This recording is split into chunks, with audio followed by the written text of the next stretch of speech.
시청자 여러분 안녕하십니까. 굿모닝 인포맥스 2부 오늘도 힘차게 문을 열어보겠습니다. 먼저 연합인포맥스 기자군단의 발빠른 심층경제 취재 파일로 시작을 해볼 텐데요. 오늘은 김경림 기자가 나와 있습니다. 안녕하세요. 안녕하세요. 자, 오늘은 어떤 소식 준비하셨나요? 네, 저희는 이번에 언론진흥재단의 빅데이터 분석 서비스인 빅카인즈를 이용해 이재용 삼성전자 회장을 둘러싼 최근 6년간의 보도 행태를 분석해봤습니다. 네. 분석 대상은 2017년부터 2023년 3월 말까지 보도된 서울 지역 경제지 및 주요 일간지 전체입니다. 먼저 2017년은 이재용 회장 기사가 가장 많이 나온 시기가 박근혜 전 대통령 탄핵 전인 2월입니다. 2월 보도 건수만 해도 3,959건에 이르며 1월에는 3,680건, 이후 8월 7일 결심 공판 시기에는 2,433건의 기사가 표출됐습니다. 예. 아무래도 이재용 회장과 관련해 이 시기에 가장 많이 나온 키워드는 박영수 특별검사팀, 구속영장, 최순실, 뇌물공여 등 국정농단 사건을 비롯해 미래전략실도 나왔고요. 네. 미래전략실 산하 임원들인 장충기, 최지성 등이 자주 등장했습니다. 빅데이터로 저렇게 키워드를 꼽아서 보니까 이제 한눈에 당시에 어떤 일이 있었는지를 알 수 있을 것 같은데, 자, 그렇다면은 2019년이 되고 이재용 회장의 기사가 다시 폭증한 사건도 있었는데 이때는 키워드가 또 어땠는지도 궁금합니다. 네, 이때 이재용 회장은 새로운 암초를 만나게 되는데요. 네. 바로 삼성 바이오로직스의 분식회계 의혹입니다. 정확히 말하자면 2018년 말부터 시작됐는데 여하튼 2019년부터 본격적인 특검 수사가 시작되면서 키워드가 폭증했습니다. 이 연결 고리는 약간 복잡한데요. 삼성 바이오로직스의 상장과 제일모직과 삼성물산의 합병이 이재용 회장의 승계를 위한 작업이었다는 내용입니다. 네. 당시 이재용 부회장은 제일모직의 지분을 가장 많이 갖고 있었는데 삼성 바이오로직스는 바로 이 제일모직의 자회사입니다. 그래서 삼성전자를 지배하기 위한 과정에서 제일모직과 삼성물산을 합병하고 제일모직의 자회사인 삼성바이오로직스의 자회사 삼성바이오에피스의 가치를 고평가했다는 것이 분식회계 의혹의 골자입니다. 예. 현재도 이 제일모직과 삼성물산의 부당 합병과 삼성바이오로직스 분식회계 관련 재판은 진행 중인 상황이고요.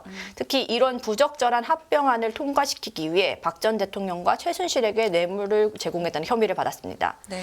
이에 2019년 8월 잠잠했던 이재용 회장 기사가 977건으로 폭증을 했고요. 당시 대법원 전원 합의체는 2심 판결을 뒤엎고 서울 고등법원으로 파기환송했습니다. 이 때문에 관련 키워드도 문재인 대통령, 국정농단, 파기환송심, 박근혜 등이 가장 많았습니다. 네. 2017년부터 2023년 3월 말까지를 이제 분석해 주셨다고 했는데 저희가 2019년까지를 알아봤고 2020년에는 어떤 일이 있었을까요? 네, 저는 2020년은 이재용 회장에게 있어서 변곡점 같았던 해라고 생각합니다. 왜냐하면은 첫 번째로 2020년 6월에 이재용 회장 관련 기사가 2,124건이 나왔는데 당시에 대국민 사과가 진행됐습니다. 그 같은 해 5월에 대국민 사과를 했는데 이 대국민 사과에서 이재용 회장이 준법은 결코 타협할 수 없는 가치라며 준법이 삼성의 문화로 확고하게 뿌리낼 수 있게 하겠다고 밝혔습니다. 또 이 자리에서 제일 중요한 건데 네. 4세 승계를 하지 않겠다고 밝혔고요. 맞아요. 관심이 대국민 사과로 이어진 만큼 관련 키워드도 경영권 승계, 지배구조, 문호조 경영, 국정농단 제일모직 등으로 바뀌었습니다. 또 그해 10월에는 이건희 회장이 별세했습니다. 이 때문에 이부진 호텔신라 사장, 홍라이, 리움 미술관장 등 가족 관련 키워드가 대거 등장했습니다. 지금 제가 느낀 거는 이렇게 키워드들을 보면은 당시의 여론이 어땠는지, 관심사가 어땠는지 이런 변화도 좀 저희가 알 수 있었을 것 같은데 이재용 회장에 대한 여론은 좀 어떻게 변했는지도 분석이 됐을까요? 네, 그 전까지는 뭐 뇌물 공여라던가 네. 부당 합병 이런 키워드가 나타났다면은 아까 말씀드린 대국민 사과와 이건희 네. 선대 회장 별세 이후에는 조금 더 우호적인 여론이 나타나기 시작했습니다. 그래서 네. 가속방, 상속세, 탄원서 등이 2021년부터 나타나기 시작했고요. 2021년 이재용 회장이 충수염 수술을 받았는데 이것 때문에 충수염 수술도 주요 키워드로 나타났습니다. 예. 여기에다 약간의 동정 여론이 생길 수 있었던 게 2021년 3월께 충수염 수술을 받고 8kg가 빠졌습니다. 이재용 회장이. 기억납니다. 네, 그래서 이렇게 헬스퀴즈 모습으로 법정에 나타나니까 네네. 이제 사람들이 약간의 그런 우호적인 스탠스로 변하게 되죠. 그렇게 모습들을 볼 수 있었고 또 특별 사면으로 복권됐던 때도 있었잖아요. 맞습니다. 지난해 8월 마침내 이재용 회장이 가석방에서 특별 사면으로 복권이 됐습니다. 가석방에서 복권이 됐다는 것의 차이는 가석방 기간 동안에는 정상적인 취업 활동을 할 수 없습니다. 즉 경영 전면에 나타날 수가 없었는데요. 네. 복권되면서 이런 취업 제한이 해제되고 이재용 회장은 이제 보다 총수로서의 리더십을 보여줄 수 있게 됩니다. 그래서 작년 8월 이재용 회장이 복권된 이후에 쏟아진 기사가 986건이고 주요 키워드에도 광복절 특별사면, 윤석열 대통령 등이 등장했습니다. 네. 그 이후에 이제 막 활발하게 활동들을 했을 텐데 그 활동도 빅데이터에 좀 잡혔을까요? 네, 사면 후 이재용 회장과 관련해서 가장 많이 나타난 키워드는 역시 반도체입니다. 그래서 네. 최근에 반도체 업황 악화로 이재용 회장이 총수로 보여줄 경영 리더십에 대한 관심이 커졌기 때문입니다. 네. 특히 지난 9월에는 이재용 회장이 중남미와 영국 출장을 다녀왔는데요. 귀국길에 김포공항에서 기자들을 만나 손정희 일본 소프트뱅크 의장을 만날 예정이라고 공식적으로 자기 스케줄을 확인해주기도 했습니다. 이 때문에 소프트뱅크가 보유한 영국의 팹리스 설계 기업인 ARM에 대한 인수 가능성도 거론됐습니다. 이 때문에 ARM, M&A가 주요 키워드로 부상하기도 했습니다. 아울러 현장 경영에도 속도를 냈는데요. 복권 직후에 이재용 회장은 일주일이 뭐다 하고 사업장에 방문했습니다. 최근에는 금융 계열사까지 챙기고 있는데요. 첫 번째 방문지로 삼성전자 기흥 반도체 R&D 센터를 방문했고 이어 삼성바이오로직스, 삼성 SDS, 삼성전기는 물론 삼성준법감시위원회까지 찾았죠. 또 금융 계열사 중에는 삼성생명과 삼성증권 등을 찾기도 했습니다. 이 현장 경영에서 이재용 회장의 주요 키워드는 기술과 인재로 압축될 수 있습니다.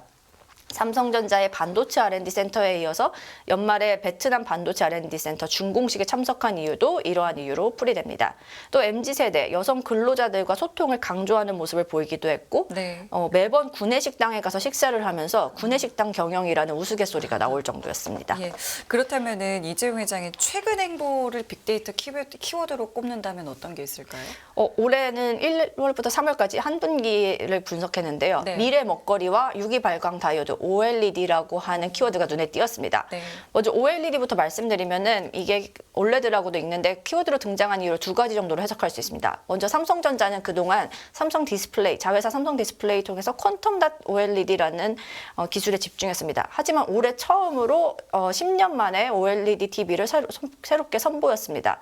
즉 시장에 다시 10년 만에 복귀함에 따라 여기에 세간의 관심이 집중됐다고 할 수 있고요. 네. 또 디스플레이가 새 먹거리로 떠오른 점도 빼놓을 수 없습니다.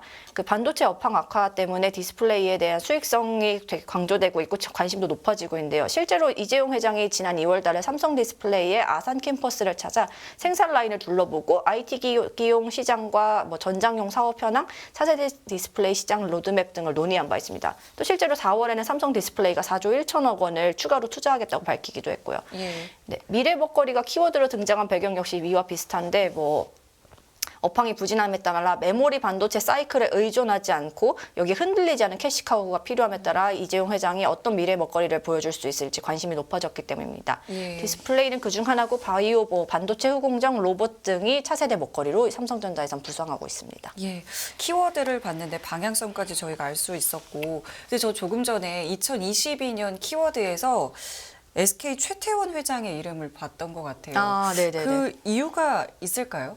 이거는 최태원 이게 좀 의아스럽긴 한데 최근 1월부터 글로벌 행사가 굉장히 많았는데 예. 여기에 두 회장이 동행한 경우가 많았기 때문으로 풀이됩니다. 1월에는 윤석열 대통령이 참석한 정재계 신년 인사에 또 UAE 순방, 다보스 포럼에 같이 갔고요. 예. 3월에는 대통령의 일본 순방에도 같이 방문했고 또 최태원 회장과 이재용 회장이 연달아 중국에 방문한 점도 두 사람이 연관 키워드로 나타난 이유로 보입니다. 신동빈 롯데그룹 회장의 이름도 잠깐 보였는데 맞습니다. 그러한 구광모 이제 회장도 배경. 그렇고요. 그런 배경으로 볼 수 있겠군요. 네. 6년간의 어떤 이제 빅데이터를 저희가 오늘 분석해봤는데 김경림 기자 다음에도 또 재밌는 내용으로 또 나와주시면 감사할 것 같습니다. 오늘 여기서 인사드릴게요. 고맙습니다. 네, 감사합니다.